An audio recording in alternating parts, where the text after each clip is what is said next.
On your left here is the Lerwick lifeboat, one of two lifeboats operating in Shetland.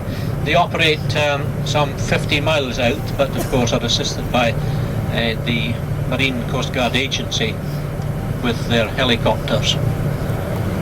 The road we're moving up now is called Church Road.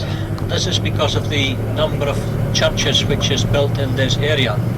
Lerwick started at the waterfront, and you'll see a number of lanes here on your right. There's one here called Law Lane on the right, formerly called the Sheriff's Close, or Close. The Sheriff was the judge, and still is in Scotland. The judge, as in the Crown Courts in England, we have sheriffs in Scotland.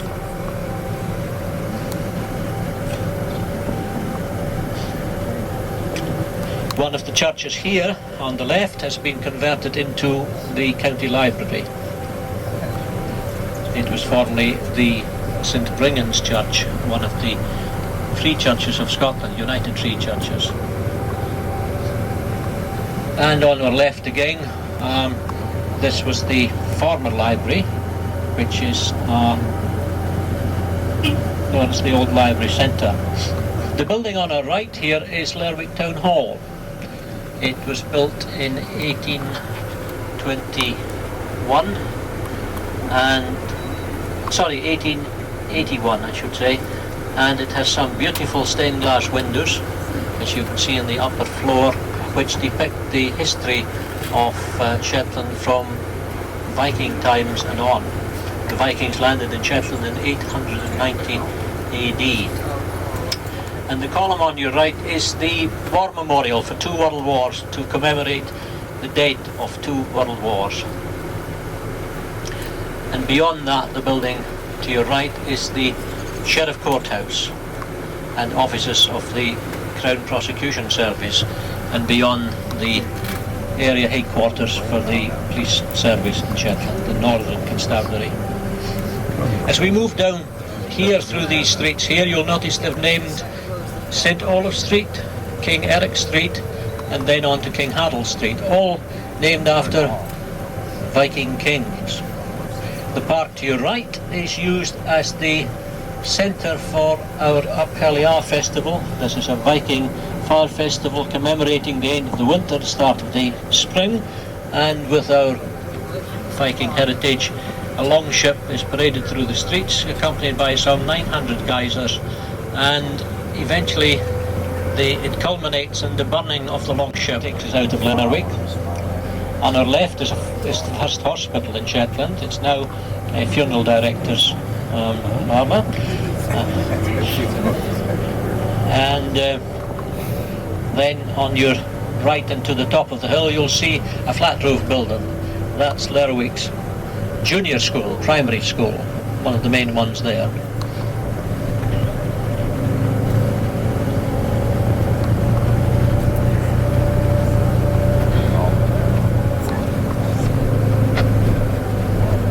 This area of the town has expanded from the old town, and beyond up the hill you'll see as we travel a number of new houses having been built, private houses in the main. Building on your right is the Gilbert Bain Hospital, named after the benefactor who provided the monies for the hospital. It was opened in the 1960s by the late Her Majesty Queen Elizabeth, the Queen Mother. And on your left is the administrative headquarters for the health service in Shetland. The large bay to your left, which you just came in some hour or two ago, is called Lerwick Bay. The name Wick is Viking. It means a broad or square-shaped bay. And beyond you'll see the lighthouse of Bressie, which was built in 1858 by the Stevenson family. Robert Louis Stevenson, the author's father and grandfather, were civil engineers who came to Shetland and moved throughout Scotland building substantial lighthouses.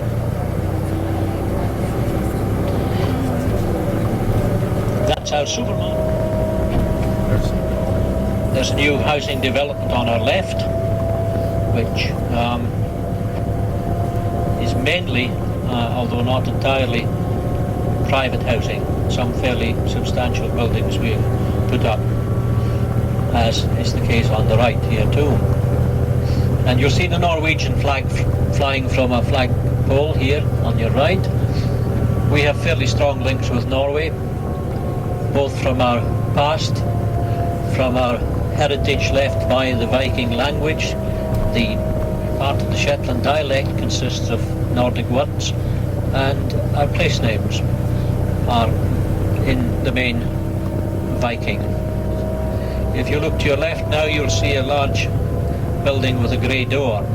That building is used to launch twice daily, 11:15 in the morning and 11:15 in the evening. On a regular basis, balloons are launched from that to go some 30 to 50 miles or more up before they burst into the upper atmosphere, and the purpose being to record our weather. There are various readings sent back to computers based here in Shetland and also in the south of England, away down in Cornwall, which record wind speeds, temperatures, humidity, etc., all which form a picture of our weather. The loch on our right is part of the island's water supply, supplying both Lerwick and the mainland to the west and the south. Now climbing out of Lerwick, and shortly you will see a pillar on your right. There are a number of pillars throughout Shetland. We call them standing stones, but this one isn't historic. It's historic to a certain degree in that it was put there in the 1980s when this road was finished and constructed properly. The old road is up at the top there. You might be able to see part of it. It's one of the highest roads in Shetland at one time. Now if you glance to your left here as we come down the hill, you'll see an assortment of Shetland ponies. These are still bred in the islands and were in the 1850s used in the coal mines in Britain for a number of years.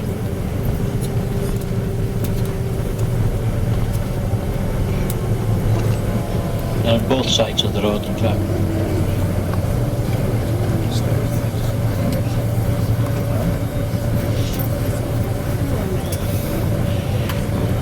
We're now turning right and leaving the small village of Lerwick, another Viking name on our left with the church in the centre, a large white bay. The tanker lying off the shore there is waiting to go to fields to the west of Shetland, to Foynhaven, to collect oil and gas. So, in the main peat, and peat or turf is used and has been used for many centuries as a form of fuel. It isn't used as much nowadays, but with the price of oil and gas escalating, it's quite likely that a number of people will resort to cutting the turf again, or the peat. And this is a clay pitch and range which was built specifically for that purpose, still in use of course, but competitors from various isles throughout the world, from as far away as the British Cayman Islands, from islands in Sweden and Norway, and various other parts of the world came to compete in the island games. You'll see wind generators on the hill on the right, opposed to the idea, but with the price of oil and gas escalating, it's quite likely that we will have to look at alternatives.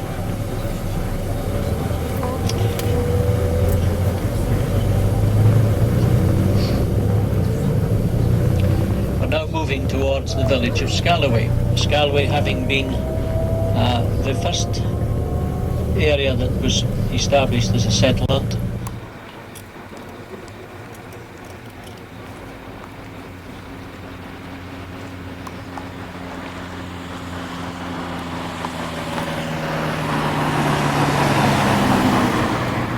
Was the Earl of Orkney and the Lord of Shetland. He was the overlord representing the Queen at that time, Mary Queen of Scots, and at that time there was a number of executions that took place following trials in the castle itself. And as you go into the castle, you'll have an opportunity to go into Scalloway Castle today. You'll see the great hall of the castle where some of these trials took place.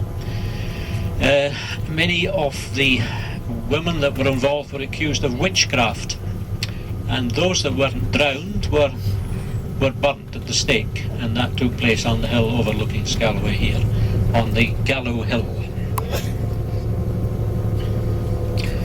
In the distance on your left you can see the hills which run north-south. More or less all the hills in Shetland are formed from the geological north-south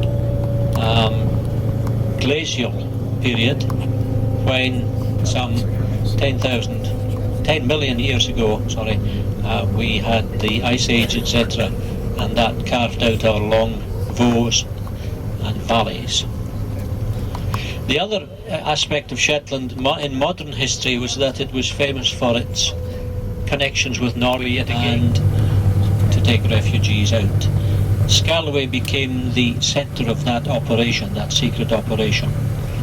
And there is a small museum in the village which should be open today, and you'll be able to see an exhibition in relation to the Shetland bus operation, as it was called. This was the boats that went back and forward to Norway during the winter months, small Norwegian fishing boats that transported the people back and forth, bringing in British agents.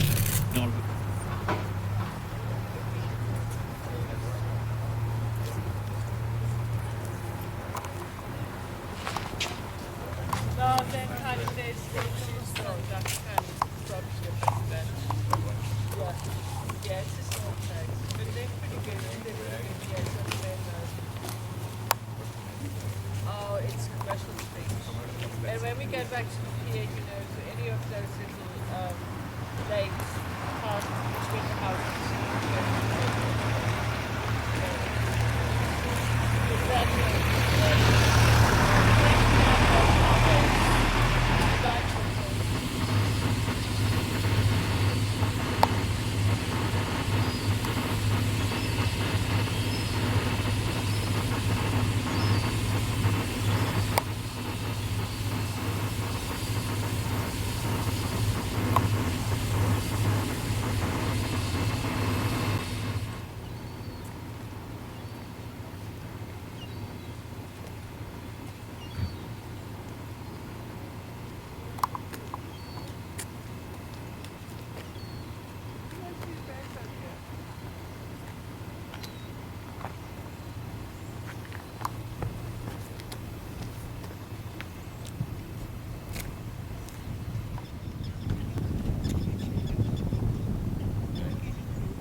There's mention being made of the beauty of the village and the contrasting greyness of the buildings. That is due to the local stone, which we have plentiful supplies of. Some of the stone in the castle, in fact, came from Orkney. The sandstone around the windows and doors, etc. That came from the island of Ede in Orkney. But some of our buildings are more colourful now with modern planning, and if you look to your right now, you'll see a new scheme which is to the right, and you'll see the various colours which have been introduced there. If and when you go to the Faroe Islands, you will see a number of buildings very similar to that with bright reds and blues, etc. In the main, they're timber buildings, these ones, yeah.